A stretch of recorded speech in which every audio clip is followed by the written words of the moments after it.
에스겔서 1장 말씀 요약해서 봉독합니다. 30해째 넷째 달 초다세에 내가 그발 강가 사로잡힌 자들 중에 있을 때에 하늘이 열리며 하나님의 모습이 내게 보이니라. 요야긴 왕이 사로잡힌 지 5년 그달 초다세라. 갈대아 땅 그발 강가에서 여호와의 말씀이 부시의 아들 제사장 나 에스겔에게 특별히 임하고 여호와의 권능이 내 위에 있으니라. 내가 보니 북쪽에서부터 폭풍과 큰 구름이 오는데 그 속에서 불이 번쩍번쩍하여 빛이 사방에 비치며 그 광채의 모양은 여호와의 영광의 형상이라. 내가 보고 엎드려 말씀하시는 이의 음성을 들으니라. 제가 오늘 강해 설교 원래 계획은 에스겔서 2장 1절부터 10절까지 계획을 했습니다. 그런데 방금 제가 읽은 말씀은 2장 말씀이 아니고 에스겔서 1장 말씀이에요. 1장 1절부터 4절 그리고 28절 이렇게 봉독했습니다. 이유가 에스겔서 1장의 배경을 모르고 2장으로 갈 수가 있는가? 이미 이 이야기가 많은 사람들이 알고 있는 것이긴 해요. 에스겔서 그러면은 보통 사람들이 1장하고 에스겔 골짜기 해골 나오는 그 얘기는 대체로 알고 있으니까. 그런데 이 말씀 준비하면서 이렇게 떠오른 생각 중에 하나가 감옥으로부터의 사색하는 책이 있어요. 신영복 선생님이 국가보안법 위반 혐의로 1심에서 그리고 2심에 사형을 선고받고 대법원에서 무기징역형을 받고 20년 동안 복역을 합니다. 그리고 이제 8.15 특사로 추록을 하는데 이 감옥으로부터의 사색이라는 이 책은 신영복 선생님이 20년 동안 감옥에서 그때는 한 달에 한 번씩 가족들에게 편지를 쓸 수 있었는데 그 보낸 편지를 모아서 지인들이 책을 낸 거예요. 그 안에 참 좋은 내용들이 많습니다. 그런데 굉장히 평범한 이야기인데 제가 몇 번 우리 교우님들하고 나눈 이 얘기예요. 그게 뭐냐면은 하루는 감옥 안에서 밖에서 목수를 하다 들어온 노인이 계셨어요. 그래서 무슨 일을 하다가 이분이 땅에 이렇게 나무 꼬챙이를 가지고 뭘 설명을 하는데 집을 설명하는 거예요. 그런데 우리들은 대체로 집을 그릴 때 저도 어릴 때부터 집 그리라 그러면 항상 지붕을 이렇게 그려요. 그리고 이제 기둥을 그리고 이렇게 밑에 하고 그 다음에 색칠을 하는데 이 목수 할아버지가 땅바닥에 그리는 거는 바닥부터 그리는 거예요. 그리고 기둥을 그리고 나중에 이제 지붕을 그리는 거예요. 신영복 선생님이 그것을 보면서 확 깨달은 것이 우리는 왜 지붕부터 그렸지? 결국 집을 짓지 않고 그리기만 하는 사람은 지붕부터 그리는 거예요. 그런데 이 목수 할아버지는 오랫동안 집을 직접 지었던 분이에요. 집을 지었던 분은 바닥부터 그리는 거예요. 그리고 앞으로 건축공학이 얼마나 발달해서 우리가 공중부터 이렇게 건물을 지을 수 있을지 모르지만 지금까지는 집을 원래 짓는 것은 바닥부터 짓게 돼 있어요. 그런데 우리들은 어떻게 해서 지붕부터 그리는 이것이 너무나도 당연하게 계속 여겨지는가. 그래서 결국은 우리가 직접 내가 하지 않으면서 하는 듯이 착각하는데 그것이 순서가 맞지 않는 거예요. 과연 우리가 순서를 바닥부터 하지 않을 때에 과연 그 물이 설 수 있는가? 아니면 그 건물은 결국은 한 장의 그림으로 끝나는 것인가? 그래서 우리가 성경을 읽을 때도 어떻게 보면은 이 말씀의 바닥에 해당하는 게 무엇인가? 그리고 바닥을 다져봐야 우리가 말씀을 이렇게 계속 읽으면서 제대로 우리가 말씀으로서 설 수가 있는데 우리들은 자꾸만 바닥의 말씀은 무시한 채 이상하게 자꾸 지붕을 올리는 거예요. 그래서 돌아서면은 이것은 없어져요.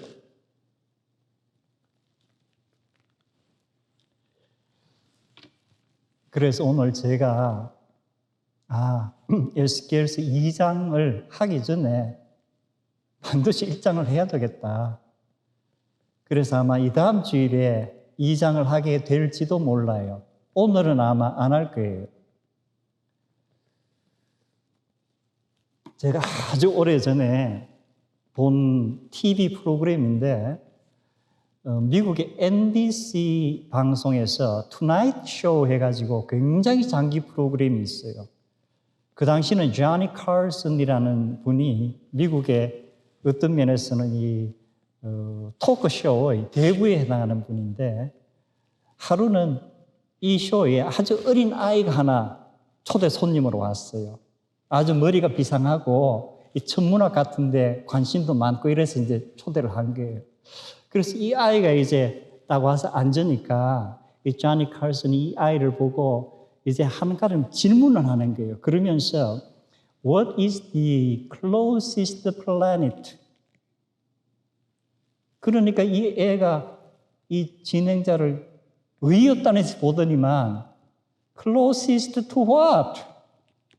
그러니까 결국은 사회자는 태양계에서 제일 가까운 별이 무엇이냐? 그러니까 이 아이가 아니 태양계의 별 중에 어디에 제일 가깝다는 거예요. 역시 이것을 보면서 우리가 또 느끼는 것이 우리가 서로 알고 있겠지 생각하면서 대화를 이어나가는 경우가 많은데 많은 경우에는 우리가 몰라요. 나의 의식의 흐름과 상대방의 의식의 흐름이 똑같이 가지 않으면은 내가 하는 이야기가 상대방에게 전달이 안 되는 거예요. 그래서 예를 들어 이 이야기, 이 사람이 그래 태양계에서 지구에 가장 가까운 항성이 무엇이? 이렇게 묻고 싶었는데 결국은 지구라는 어떤 지표를 얘기를 안 한 거예요. 그런데 이 아이가 그걸 딱 꼬집는 거예요. 아니 무엇에 가장 가까운 별을 얘기하는 거예요. 오늘 우리가 에스겔서를 읽으면서 처음에 30해째하고 연도가 나와요. 아마 우리 교우님들 이 에스겔서 말씀 읽으면서 여기에 이렇게 포커스 맞추어서 한번 생각해 본 적이 있는지 모르겠어요. 30해째. 대체로 그냥 넘어가요. 이게 뭐 그렇게 중요할까? 그런데 아까도 제가 말씀드렸다시피 모든 퀘스천에는 어떤 중심되는 지표가 있어야 돼요. 그렇다면은 에스겔이 30해째 했을 때는 분명히 에스겔 나름대로는 30해째라는 이게 중요한 거예요. 그러면 무엇으로부터 30해째냐? 즉 30해째에 해당하는 이 해를 중심으로 30년 전에 무슨 얘기가 있었나? 무슨 사건이 있었나? 무엇 때문에 30해째라고 했을까? 그래서 한 번도 에스겔서를 읽으면서 이 30해째에 대해서 생각을 해보지 않았다면은 내가 성경을 읽으면서 바닥부터 만져보질 않았구나. 많은 경우에 나는 그냥 기둥과 지붕으로만 막 갔었구나 하는 것을 깨닫는 그러한 시간이 되기를 원합니다. 30회째. 그리고 이제 성경을 많이 이렇게 읽다 보면은 성경의 첫 시작이 이게 왜 시작이지? 분명히 무언가 앞에 흐름이 있는 것 같은데 우리 교우님들이 출애굽기를 읽어보면은 출애굽기 1장 1절을 딱 읽어보면 분명히 앞에 뭐가 이 얘기가 있어야 돼요. 그래야 출애굽기 1장 1절의 이 얘기가 무언가가 잡히는 거예요. 사무엘상도 그래요. 그래서 성경에는 이러한 것들이 있는데 에스겔서에서 30회째는 무엇을 의미하는 것인가? 무엇을 에스겔은 중요하게 여겼길래 그때부터 이렇게 헤아려 보니까 30회라고 했을까? 중요한 단서가 2절에 나옵니다. 2절의 중요한 단서가 뭐냐면은 유다 왕 여호야긴이 바벨론 땅에 포로로 잡혀온 지 5년째 되는 해라. 그러면은 요야긴 왕이 바벨론에 포로로 잡혀온 것은 바벨론의 기록에도 있고 유다의 기록에도 있어요. 이건 역사적인 사건이니까. 그게 기원전 597년 정도로 이 성경에 지금 우리가 얘기하는 건 항상 1년이나 오차가 있습니다. 그래서 그거를 염두에 두고 그러면은 그때부터 5년이라니까 기원전 한 592년 또는 591년으로 생각하면은 30년으로 거슬러 가면은 연도가 어느 연도예요? 기원전 622년 또는 621년이에요. 그러면은 남유다의 역사 또는 바벨론의 역사에서 622년 또는 21년 BC에 어떤 일이 있었던가를 한번 찾아볼 수 있는 거예요. 무슨 일이에요? 우리가 지난 주일 강해 설교 때 어느 왕 얘기를 처음에 시작했죠? 요시야 왕. 그리고 요시야 왕은 무엇으로 우리에게 알려져 있죠? 성전의 보수 공사를 명령하고 그러면서 율법책이 발견이 됐고 율법책이 발견되면서 요시야가 종교 개혁을 시작하는데 그 해예요.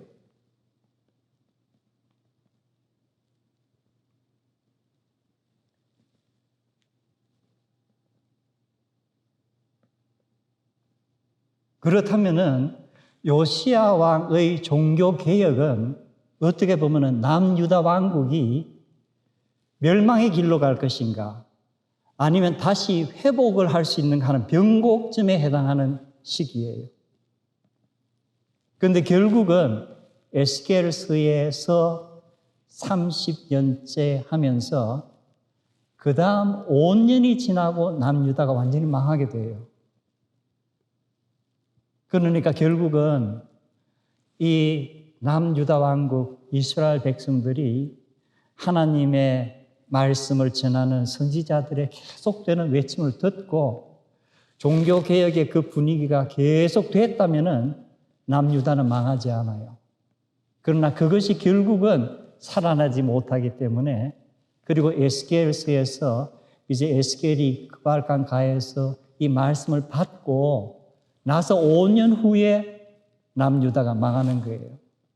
그래서 어떻게 보면은 5년 정도 하나님께서 유예 기간을 주시면서 에스겔에게 너가 다시금 외쳐라, 다시금 외쳐라.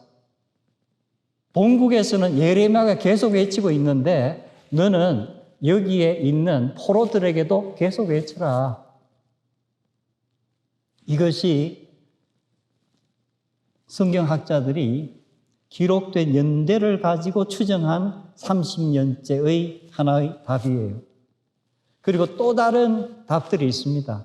성경학자들의 추정이 아마 에스겔의 나이였을 것이다 하는 또 학자들도 있어요. 어떻게 보면은 이 30이라는 것이 모세 율법에 규정된 건 아니에요. 아마도 관례적으로 30이 되었을 때에 제사장의 직을 시작할 수 있는 것. 그런데 에스겔이 30이 되었다면은 그가 제사장의 직을 수행할 수 있는 그런 레위 지파의 출신이지만 지금 포로로 온 땅에서 제사장 직분 할 일이 없어요. 제사장인 그 자체가 뭐예요? 성전이 있어야 되고 제사 드릴 것이 있어야 되는 거예요. 그런데 하나님께서는 무엇을 주시는 거예요? 제사장의 역할이 아니고 선지자, 예언자의 역할을 주시는 거예요.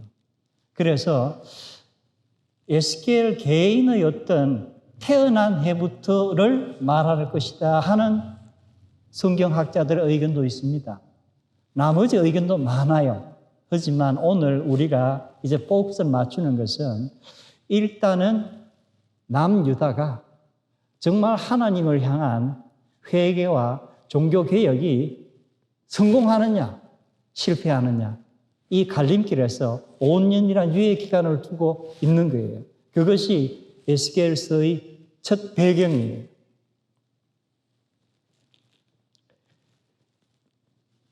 오늘 말씀을 보면은 에스겔이 이제 환상을 보게 됩니다. 제가 3절에서도 읽었고 4절에서도 읽었는데 이제 환상 가운데서 북쪽에서 무언가가 나타나요. 그리고 번쩍번쩍하는 그러한 이 에스겔서 1장을 쭉 읽어보면은 이 환상이 아마 에스겔이 자기가 동원할 수 있는 모든 은혜의 능력을 가지고 환상을 묘사를 하는데 사실은 묘사가 될 수가 없어요.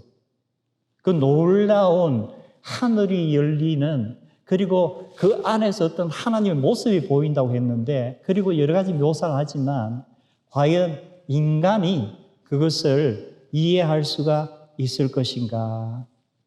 그래서 우리가 영적으로 이건 아마 물리적으로 하늘이 열린다는 표현은 사실은 좀 힘들어요. 물리적으로 하늘이 어디예요? 여기가 하늘이에요? 여기가 하늘이에요? 아니면 하늘에 어떤 기준이 있어요? 여기까지는 땅이고 여기부터는 하늘이다. 이게 원체 지금 좀 추상적인 개념 아니에요.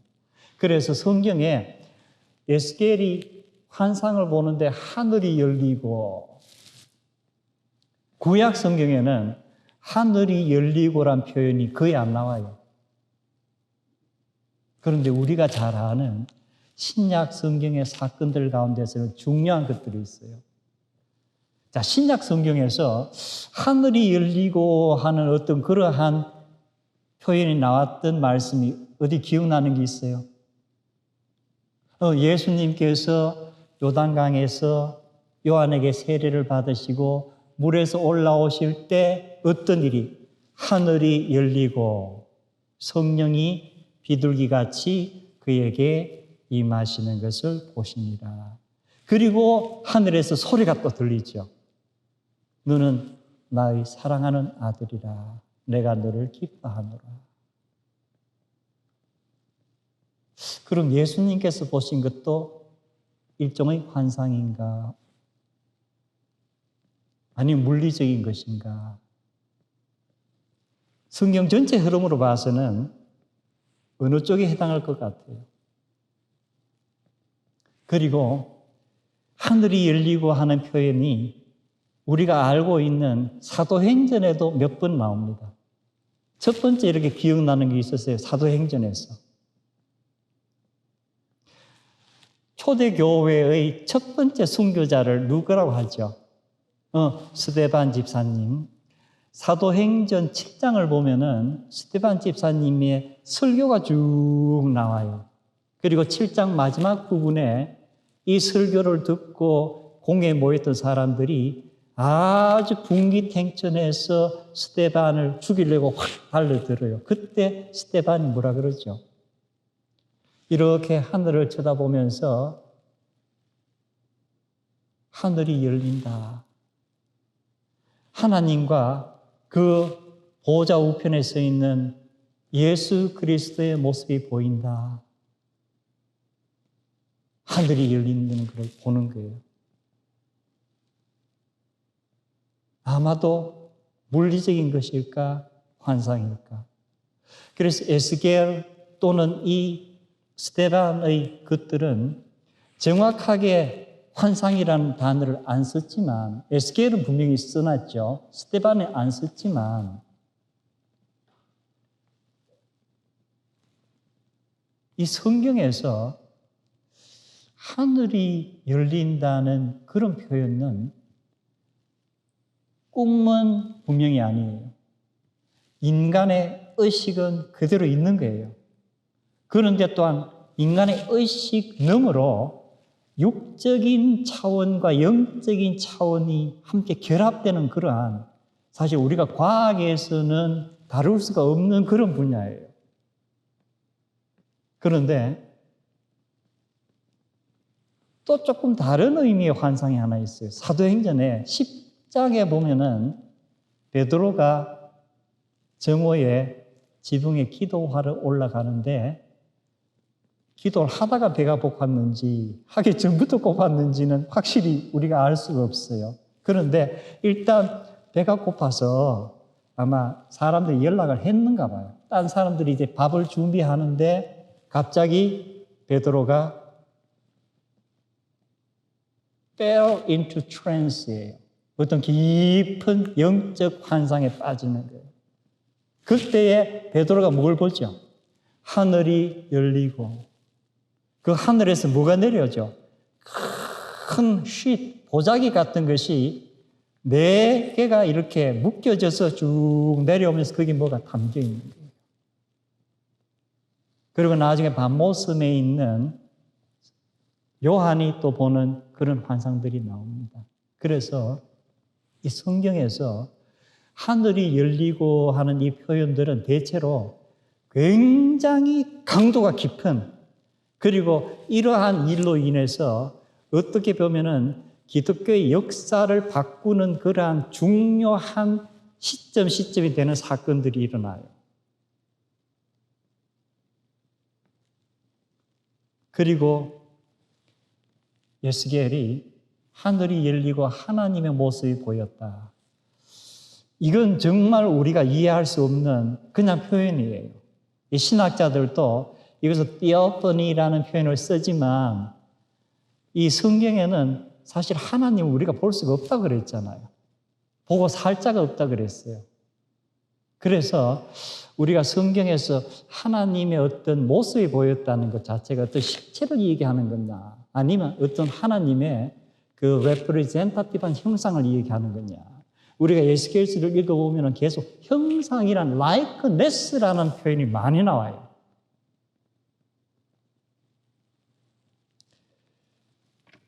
그리고 이 깊은 환상 속에서 첫째 보이는 것이 북쪽에서부터 뭐가 이렇게 나타나는데 그것이 번쩍번쩍 빛이 나더라. 여러분이 다시 집에서 이 에스겔서 2장 이전에 1장에 이 어떤 환상의 내용을 한번 곰곰이 한번 유추해 보세요. 어떤 유대인 랍비 그룹에서는 이 에스겔서 1장은 요즘 우리가 영화 같은 거 미성년자 관람 불가하듯이 어느 정도 연령이 되지 않으면 이 말씀은 읽지 말라고 이렇게 규제해 놓은 것 중에 하나가 에스겔서 1장이에요. 아마 우리는 그렇게 영적으로 민감하지 않으니까 봐도 아무 이상이 없는데 영적으로 민감한 사람들에게는 아마 에스겔서 1장을 보면은 무언가 일이 일어날 수 있는가 봐요.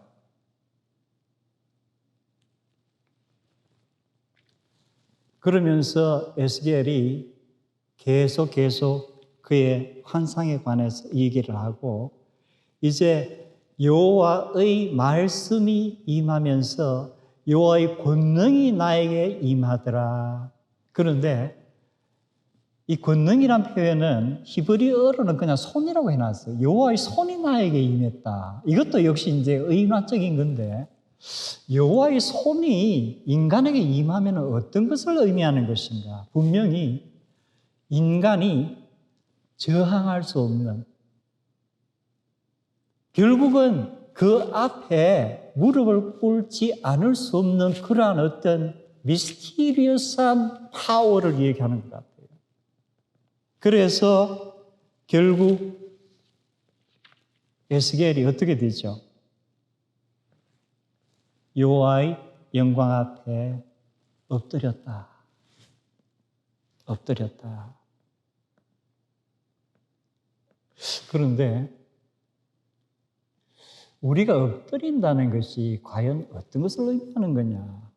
에스겔이 이렇게 너무나도 강렬한 환상을 보고 엎드렸다고 했는데 자기가 스스로 엎드린 거냐? 아니면은 자기의 의지와는 상관없이 너무나도 어떤 강력한 힘에 의해서 앞으로 거꾸러진 건가? 이것은 우리가 상상할 부분이에요. 이 글만으로서는 알 수가 없어요.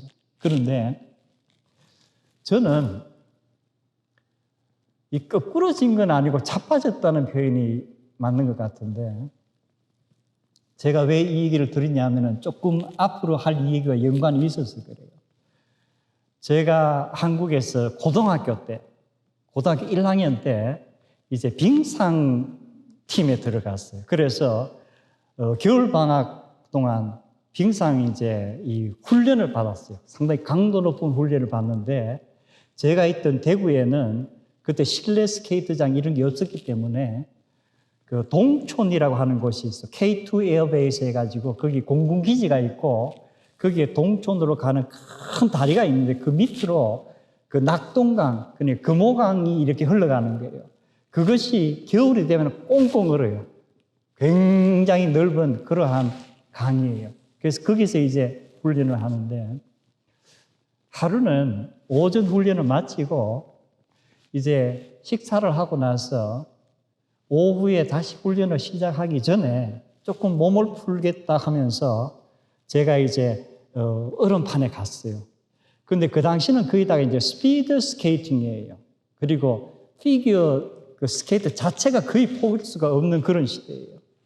그런데 우리가 이제 연습을 많이 하고 스케이팅을 하다 보면은 이 피겨 스케이트를, 스피드 스케이트를 가지고 앞으로만 가는 게 아니고 뒤로도 갈 수 있고 또 어떤 데는 이렇게 몸을 빳빳하게 세우고 팔짱을 끼고 옆으로 이렇게 발을 눕혀가지고 옆으로 빙빙 돌기도 하고 이렇게 이제 갖가지 재주를 요기를 부리는 거예요.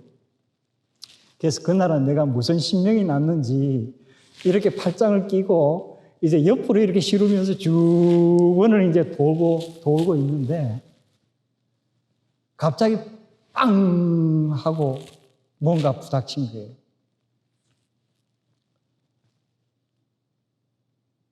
제가 뒤로 넘어진 것 같아요. 누군가가 정면으로 나에게 와서 팍 아주 빠른 속도로 와서 부닥친 것 같은데 딱 넘어졌는데 여러분 하늘이 노랗다는 표현 들어봤죠? 그런데 표현은 들어봤지만 본인이 실제로 하늘이 노란 거 경험해 본 적이 있으세요? 딱 그 순간에 하늘이 노란 거예요. 그리고 누군가가 피가 난다는 피다 하는 소리를 들은 것 같아요. 그래서 하늘이 노래지고 피다 하는 소리와 함께 깜깜해지고 저는 정신을 잃었어요.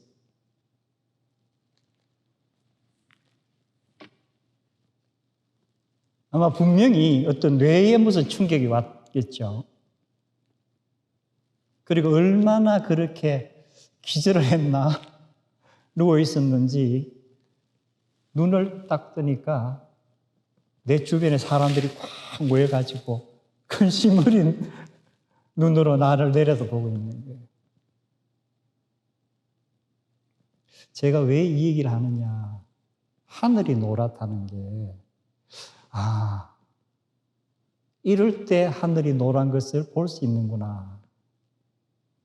내가 거의 의식을 잃을 정도로 어떤 충격을 받을 때구나. 그럼 분명히 내 뇌에 엄청나게 강한 힘이 작용했을 때 하늘이 노래지는 것을 정말 경험하는구나.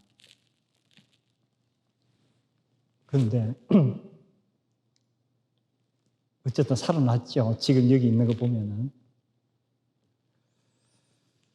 그리고 제가 대학교 1학년 때 여름에 어느 기도원을 갔어요. 그래서 이제 수련회에 참석해가지고 수련회 마지막 밤에 내가 기도원에 와서 지금 3박 4일을 이제 내일이면 내려가는데 아직까지 뭔가 기도가 잘 안 터진다. 그래서 오늘은 내가 저 산꼭대기에 올라가서 정말 예전에 사람들이 뭐 소나무를 한 그루 뽑았다는 이런 얘기들 하는데 나도 오늘은 어떤 정말 체험을 한번 해봐야 되겠다 하고 이제 친구 넷이서 이 랜턴을 들고 어두운 밤에 이제 한 12시쯤 돼가지고 그 높은 산에 올라간 거예요. 그래서 산 정상에 가니까 추워요. 그래서 이제 뚝뚝 얼어가지고 기도를 이렇게 시작을 하는데 얼마 정도 기도를 했는지 모르겠는데 딱히 더 할 기도도 없는 것 같고 너무너무 추우니까 내가 왜 올라왔지 하는 약간 좀 후회도 되고 어쨌든 이 담요를 이제 모포를 감고 많이 떨은 것 같은데 새벽녘이 된 것 같아요. 분명히 꿈은 아니에요. 아마 저는 지금까지도 딱 한 번 환상을 봤던 그때 그것인 것 같아요. 눈앞이 갑자기 노래지는 거예요. 노래지면서 하늘로부터 무언가 이렇게 내려오는데 사람의 두 손이에요. 그리고 그 안에 무언가 이렇게 가루 같은 게 담겨 있는 거예요.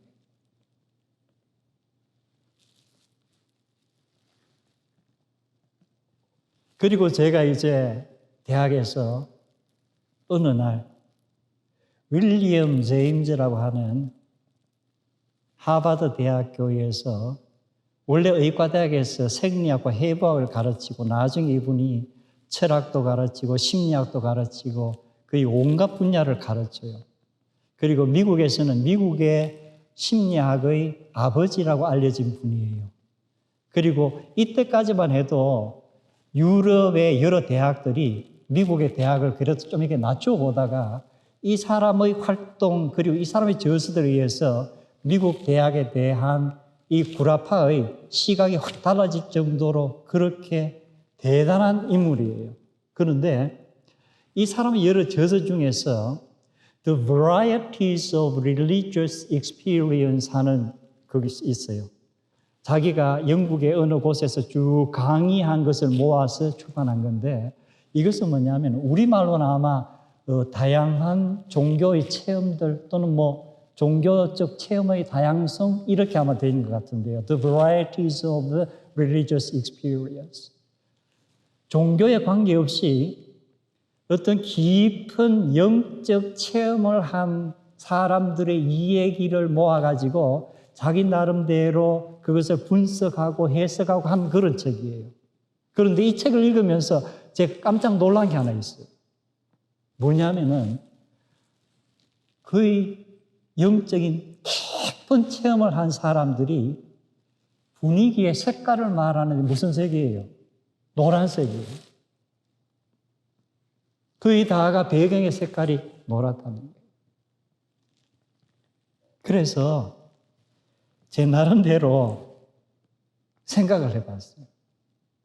내가 얼음판에서 거의 의식을 잃고 기절하기 직전에 노랗더라.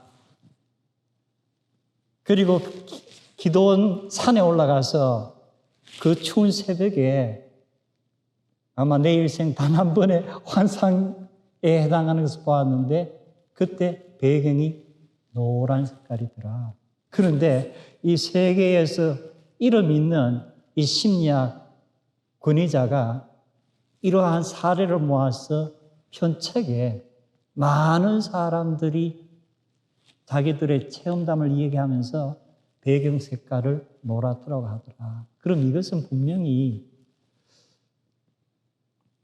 에스겔이 보았을 때도 노란 배경이었나?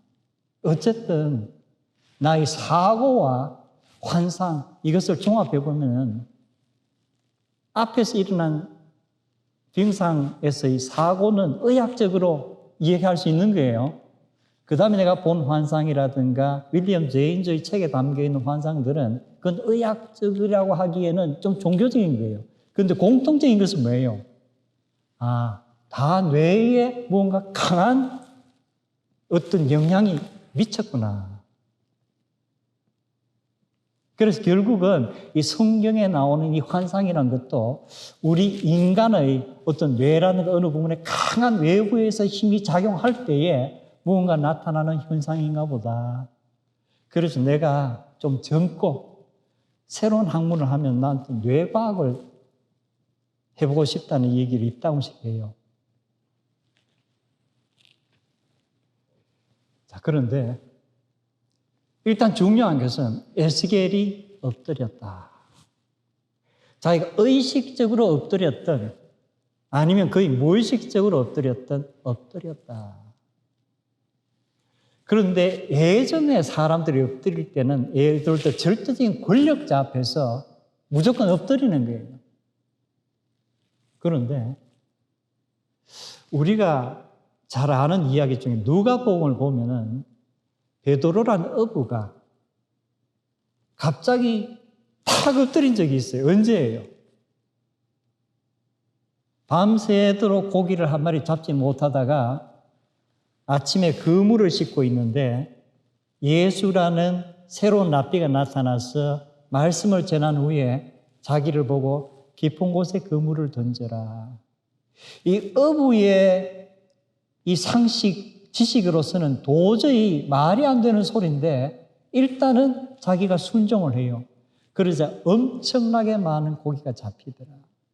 바로 그 다음에 베드로가 한 행동이 뭐예요? 땅 밑에서 예수님께 무릎을 꿇고 나는 죄인으로소이다. 저를 떠나가시옵소서.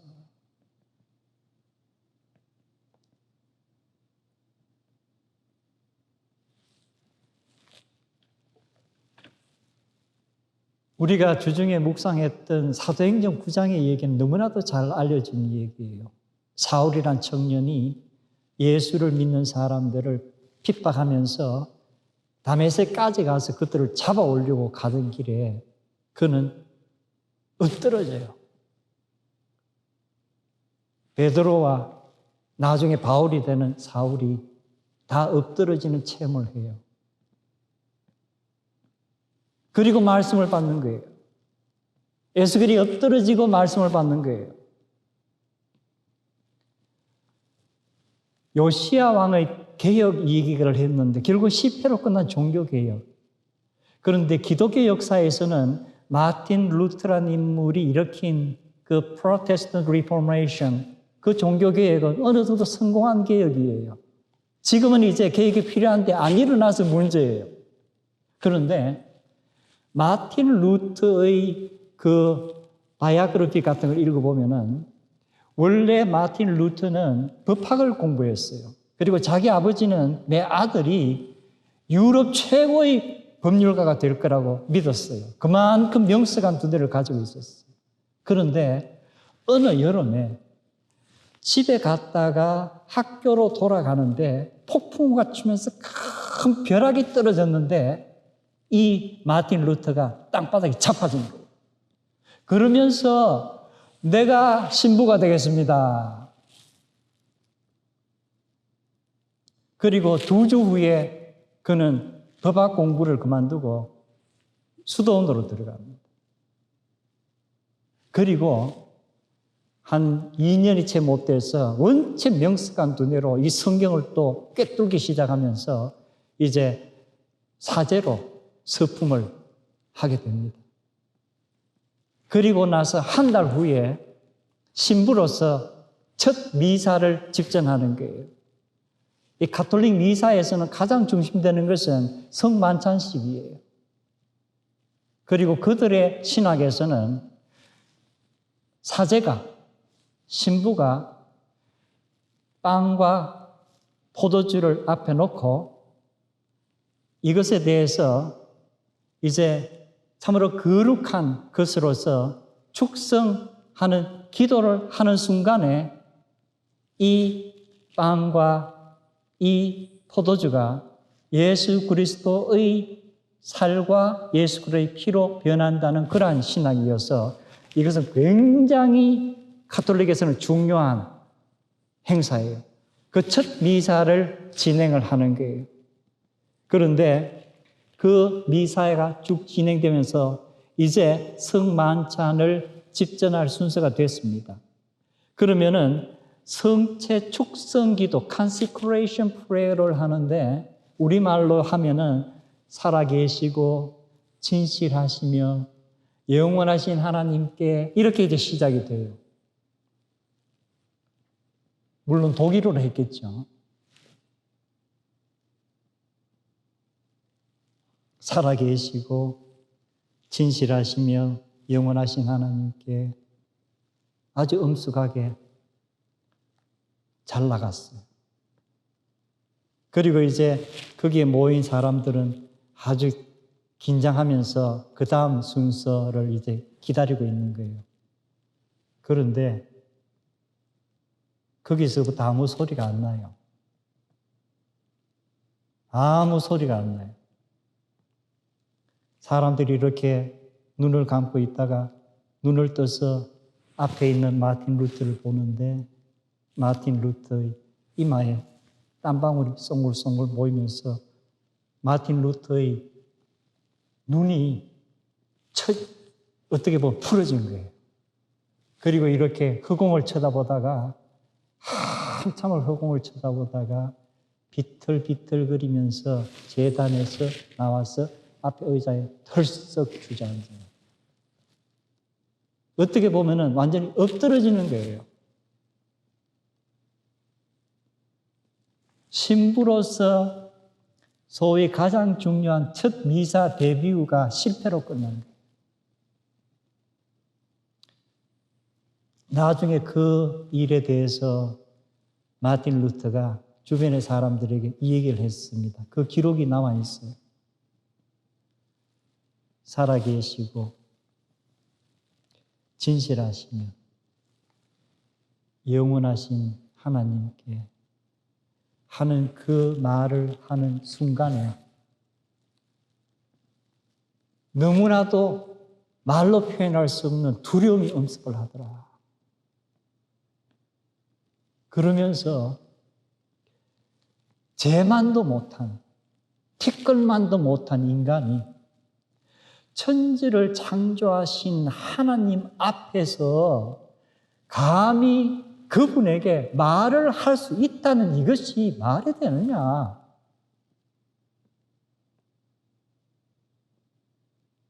도저히 그 하나님의 위엄 앞에서 내가 더 이상 입술로 무슨 말을 할 수가 없더라. 그리고 내 전신에 닥쳐오는 그 어떤 경외감, 그러면서도 두려움에 의해서 내가 완전히 거의 실신할 정도가 되더라.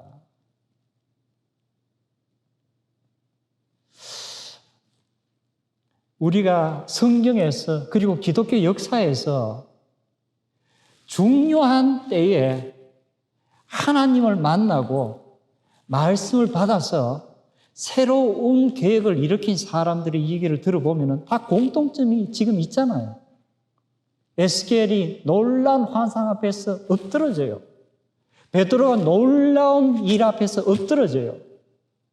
사울이란 청년이 놀라운 빛을 보고 엎드러져요. 마틴 루터가 하나님 아버지를 생각하면서 엎드러져요.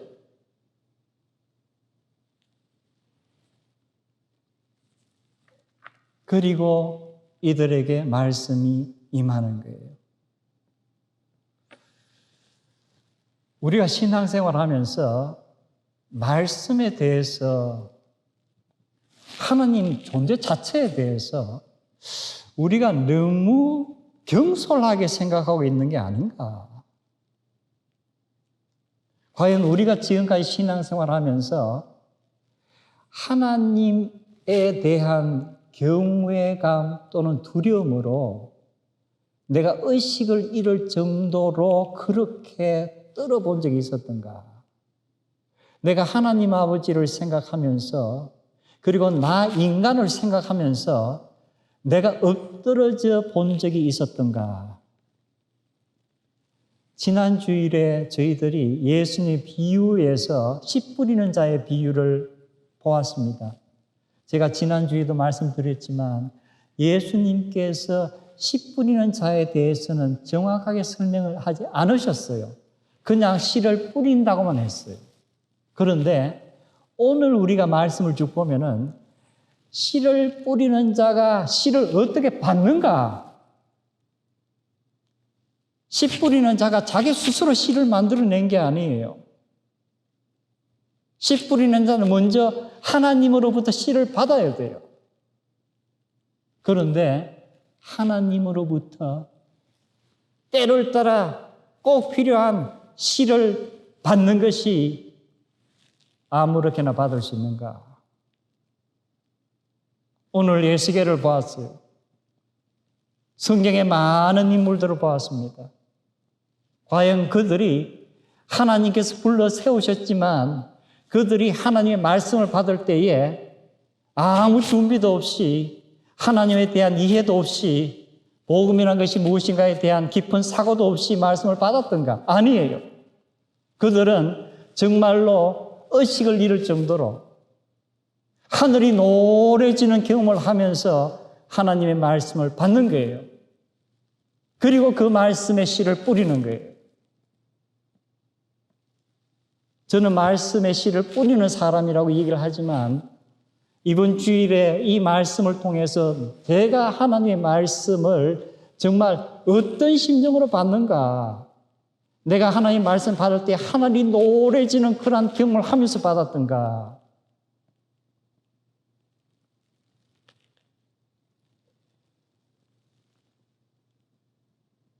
결국 하나님의 말씀을 받는 자는 하나님께 먼저 예배하는 하나님 앞에 하나님이 과연 누구이신가를 깨닫거나 알고 무릎을 꿇고 예배하는 자세로부터 시작하는 것이라고 오늘 성경은 말씀합니다. 그래서 제가 우리 성도님들에게 이 말씀을 함께 나눕니다. 너희 여호와의 자녀들아 영광과 능력을 여호와께 돌리고 돌릴지어다. 여호와께 합당한 영광을 돌리며 거룩한 옷을 입고 여호와께 경배할지어다. 여호와의 소리가 힘있게 울려 퍼지며 여호와의 소리가 장엄하게 들리도다. 여호와의 소리가 숲속의 나무들을 흔드니 성전에서 모든 것들이 주께 영광을 외치도다. 우리가 성전에서 여호와 앞에서 영광을 외치고 엎드려서 여호와의 말씀을 받을 때에 우리는 씨 뿌리는 자의 자격이 주어지는 줄로 압니다. 여호와께서 자기 백성에게 평강의 복을 주시리로다. 아멘. 우리 오늘 말씀 함께 마음에 새기면서 잠시 기도하는 시간 가지겠습니다.